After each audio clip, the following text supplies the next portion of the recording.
Hello friends, welcome to tasty chef mom. நம்ம லஞ்சுக்கு கருவாட்டு குழம்பு டேஸ்ட்லேயே ஒரு அருமையான காரக்குழம்பு எப்படி செய்கிறதுன்னு பார்க்கலாம்.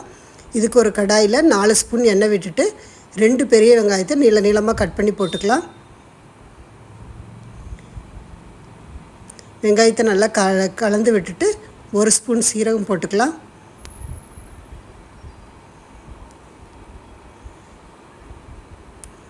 வெங்காயம் நல்லா வதங்கினதும் ஒரு மீடியம் சைஸ் தக்காளி 2 தக்காளியை பொடியை கட் பண்ணி போட்டுக்கலாம்.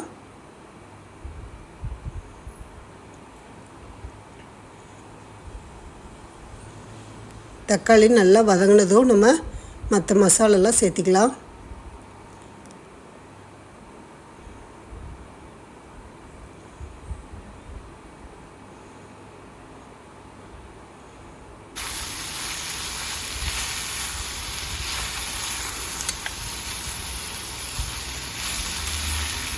இப்போது தக்காளி நல்லா வதங்கிருச்சு.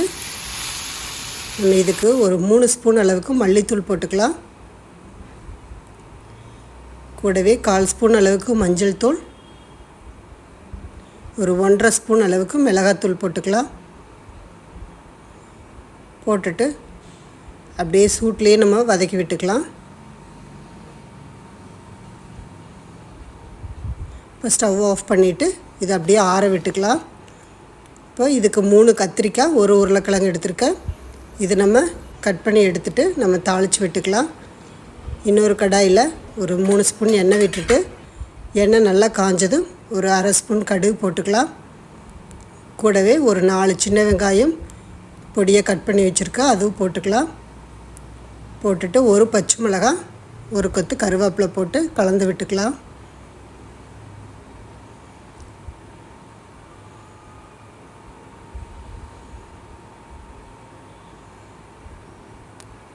வெங்காயம் நல்லா வதங்கினதும் நம்ம கட் பண்ணி வச்சுருக்கிற காய் உள்ளே போட்டுக்கலாம். போட்டு கலந்து விட்டுக்கலாம்.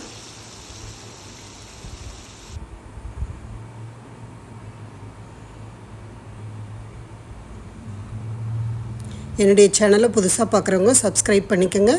கூடவே பெல் பட்டனை ப்ரெஸ் பண்ணி வச்சுக்கோங்க. இப்போ இதுக்கு தேவையான அளவுக்கு ஒரு 1/2 ஸ்பூன் உப்பு போட்டுட்டு இதை நல்லா கலந்து விட்டுக்கலாம். எண்ணெயில் கொஞ்சம் நேரம் வேகட்டும். இது அப்படியே ஒரு 5 நிமிஷம் மூடி வச்சிடலாம்.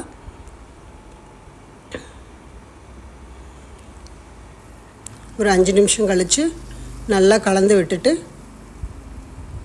நம்ம அரைச்சி வச்சுருக்கிற நம்ம தாளித்து வச்சுருந்த வெங்காயத்தை மிக்சியில் அரைச்சிட்டு நம்ம அதையும் இது கூட கலந்துக்கலாம்.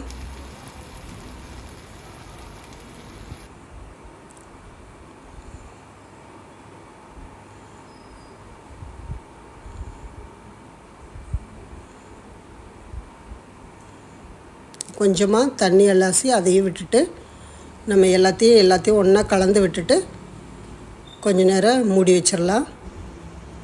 ஒரு 10 நிமிஷம் அந்த காயெல்லாம் நல்லா வெந்து வரட்டும்.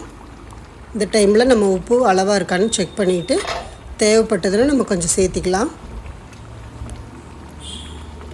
இப்போது ஒரு லெமன் சைஸ் அளவுக்கு புளி ஊற வச்சுருக்கேன். இப்போ காய் நல்லா வெந்து வந்ததும் நம்ம புளி சேர்த்திக்கலாம். இப்போ நசுக்கி பார்த்தா உருளைக்கிழங்கு நல்லா வெந்திருக்கு. இப்போ நம்ம கரைச்சி வச்சுருக்கிற புளியும் அதில் கலந்துக்கலாம்.